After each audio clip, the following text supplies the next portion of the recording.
হাই friends, কি খবৰ আপোনালোকৰ? আশা কৰিছোঁ সকলোৰে ভাল। পুনৰ এটা নতুন ভিডিঅ' লৈ মই দীপাঞ্জলি আপোনালোকৰ মাজলৈ আহিছোঁ। আজি আপোনালোকৰ লগত শ্বেয়াৰ কৰিব বিচাৰিছোঁ দুটামান যাদুকৰী বিউটি হেক্স, যিকেইটা বিউটি হেক্স ব্যৱহাৰ কৰি আপুনি আপোনাৰ ছালখনৰ, আপোনাৰ চুলিকোছাৰ খুব সুন্দৰভাৱে যত্ন ল'ব পাৰে। গৰমৰ দিনত আমাৰ ছালখনৰ উজ্জ্বলতা নাইকিয়া হৈ যায়। পৰিৱেশ আৰু প্ৰদূষণৰ ফলত ছালখন শুকান হৈ পৰে। তেলেতীয়া ছালৰ লোকসকলেও যথেষ্ট সমস্যাৰ সন্মুখীন হ'বলগীয়া হয়। ছালখন অত্যন্ত ঘামি থাকে, তেলেতীয়া অনুভৱ হয়, যাৰ ফলত বেক্টেৰিয়াৰ সৃষ্টি হৈ পেলাই ছালখনত খজুৱতি হয়, ছালখনত পিম্পলছ একনিৰ সমস্যাটো হয়। এনেধৰণৰ সমস্যাৰ পৰা আঁতৰি থাকিবৰ কাৰণেও আপোনালোকে ঘৰুৱা সামগ্ৰী ব্যৱহাৰ কৰিব পাৰে। প্ৰকৃতিয়ে আমাক বহুতখিনি উপাদান দি থৈ গৈছে, যাৰ ঔষধি গুণো যথেষ্ট আছে। প্ৰকৃতিৰ পৰা পোৱা ঘৰুৱা সামগ্ৰীসমূহে আমি খুব সুন্দৰভাৱে আমাৰ ছালখনৰ, আমাৰ চুলিকোছাৰ যত্ন ল'ব পাৰোঁ। ছালৰ বিভিন্ন সমস্যাবোৰ দূৰ কৰিবৰ কাৰণে, চুলিৰ বিভিন্ন সমস্যাবোৰ দূৰ কৰিবৰ বাবে আমি দামী দামী বিউটি প্ৰডাক্ট ব্যৱহাৰ কৰোঁ বা দামী দামী ট্ৰিটমেণ্ট লওঁ, যাৰ বাবে আমাৰ টকাও যথেষ্ট খৰচ হয়। 1 টকা খৰচ নকৰাকৈ আপোনালোকে প্ৰাকৃতিক সামগ্ৰীয়ে ঘৰতে বহি আপোনাৰ ছাল আৰু চুলিৰ খুব সুন্দৰভাৱে যত্ন ল'ব পাৰে। এনেধৰণৰ ভিডিঅ' কেৱল নিয়ৰদীপা লাইফষ্টাইল চেনেলটোত পাব। এই ভিডিঅ'সমূহৰ জৰিয়তে নিয়ৰদীপা লাইফষ্টাইল চেনেলৰ প্ৰতিগৰাকী সদস্যই যথেষ্ট উপকৃত হৈছে। মোৰ ছাবস্ক্ৰাইবাৰ্ছ আৰু ভিউৱাৰ্ছসকলে ঘৰতে বহি খুব সুন্দৰভাৱে ছাল আৰু চুলিৰ যত্ন লৈছে। যদি প্ৰথমবাৰৰ বাবে কোনোবা মোৰ এই চেনেলটোত আহিছে, চেনেলটো এতিয়া ছাবস্ক্ৰাইব কৰি ৰাখিব। যেতিয়া মই নতুন ভিডিঅ' দিম, ইয়াৰ নটিফিকেশ্যন যদি আপোনালোকে প্ৰথমতে পাব বিচাৰে, কাষতে থকা বেল আইকনটো প্ৰেছ কৰি দিব।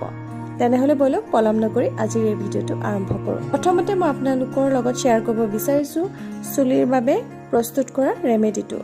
চুলিখিনি স্বাস্থ্যৱান কৰিবৰ কাৰণে, চুলিখিনি শক্তিশালী কৰিবৰ কাৰণে আপোনালোকে এই ৰেমেডিটো ব্যৱহাৰ কৰিব পাৰে। চুলি সৰা সমস্যা দূৰ কৰিবৰ কাৰণে আপোনালোকে এই ৰেমেডিটো ব্যৱহাৰ কৰিব পাৰে। নতুনকৈ চুলি গজোৱাত সহায় কৰিব, চুলিখিনি ঘন আৰু ক'লা কৰি তুলিব।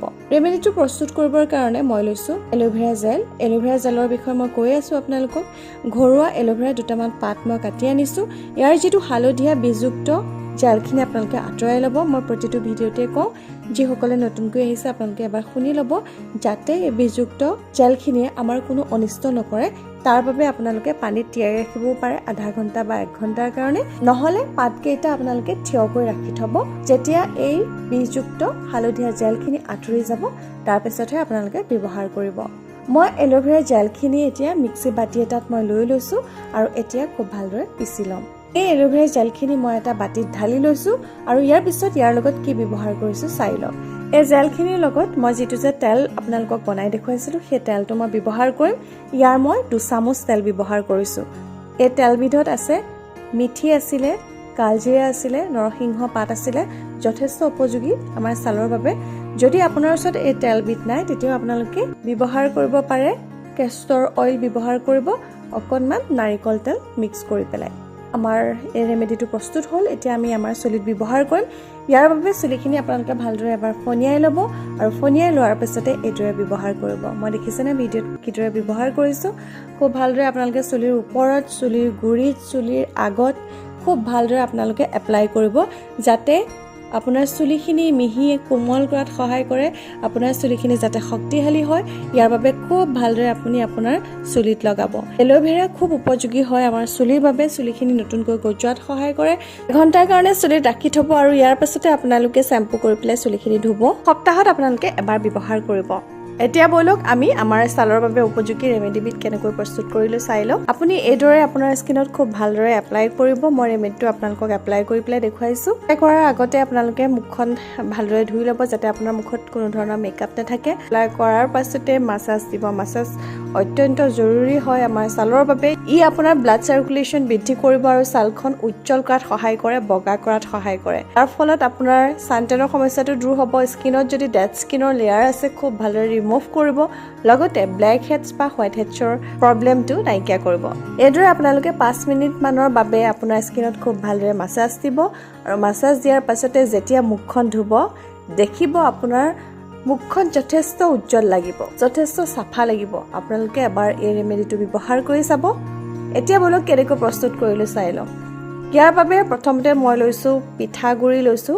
যদি আপোনাৰ ওচৰত পিঠাগুড়ি নাই, চাউলখিনি ভালদৰে পিচি ল'ব। পিছাৰ পাছতে আপোনালোকে চাৰি ল'ব যাতে ইয়াৰ মিহি পাউডাৰটো আমি পাওঁ। ৰেমেডিটো বনাবৰ কাৰণে মই লৈছোঁ পিঠাগুড়ি লৈছোঁ। ইয়াৰ পিছতে ব্যৱহাৰ কৰিম মই দৈ গাখীৰ। যদি আপোনাৰ ছালখন শুকান হয় তেতিয়া এচামুচমান আপোনালোকে দৈ গাখীৰ ব্যৱহাৰ কৰিব পাৰে। যদি আপোনাৰ ছালখন তেলেতীয়া হয় তেতিয়া আপোনালোকে দৈ গাখীৰ ব্যৱহাৰ কৰিব নালাগে। পেষ্টটো বনাবৰ কাৰণে মই ব্যৱহাৰ কৰিছোঁ কেঁচা গাখীৰ আৰু খুব ভালদৰে ইয়াৰ এটা আমি পেষ্ট তৈয়াৰ কৰি ল'ম। মই এল'ভেৰা পাতৰ এটুকুৰা কাটি লৈছোঁ আৰু মাজতে দুফাল কৰি লৈছোঁ। এয়া দেখিছেনে? এনেকৈ যদি ব্যৱহাৰ কৰোঁ ইয়াৰ জেলখিনি খুব ভালদৰে আমাৰ মুখত লাগি যাব। অকণমান মই এইদৰে কাটি দিছোঁ চামুচেৰে যাতে ইয়াৰ জেলখিনি খুব ভালদৰে আমাৰ স্কিনত ব্যৱহাৰ হয়। অকণমান মই চামুচেৰে কাটি দিছোঁ যাতে জেলখিনি আমাৰ মুখত ভালদৰে লাগি যায়। তাৰ পাছতে এই এল'ভেৰা পাতৰ ওপৰত মই এই যিটো পেষ্ট বনাইছিলোঁ পেষ্টটো ইয়াৰ ওপৰত এপ্লাই কৰিম। আপোনালোকে ফ্ৰিজত ৰাখি থ'ব।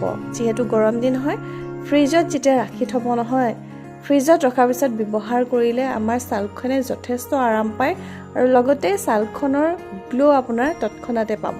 এবাৰ আপোনালোকে এই চিম্পল ৰেমেডিটো এপ্লাই কৰি চাব, ব্যৱহাৰ কৰি চাব আৰু ৰিজাল্ট কেনেকুৱা পালে কমেণ্ট বক্সত কমেণ্ট কৰি ক'বলৈ নাপাহৰিব। ফ্ৰেণ্ডছ, কেনেকুৱা লাগিলে আজিৰ ভিডিঅ'টো মোক কমেণ্ট কৰি ক'বলৈ নাপাহৰিব। যদি ভাল লাগিলে ভিডিঅ'টো প্লিজ লাইক কৰিব, যিমান পাৰে শ্বেয়াৰ কৰিব আপোনাৰ ফ্ৰেণ্ড চাৰ্কুলৰ মাজত। আৰু এটা নতুন ভিডিঅ'লৈ মই দীপাঞ্জলি পুনৰ আহিম আপোনালোকৰ মাজলৈ। আজিৰ ভিডিঅ'টো ইমানতে শেষ কৰিছোঁ। ধন্যবাদ।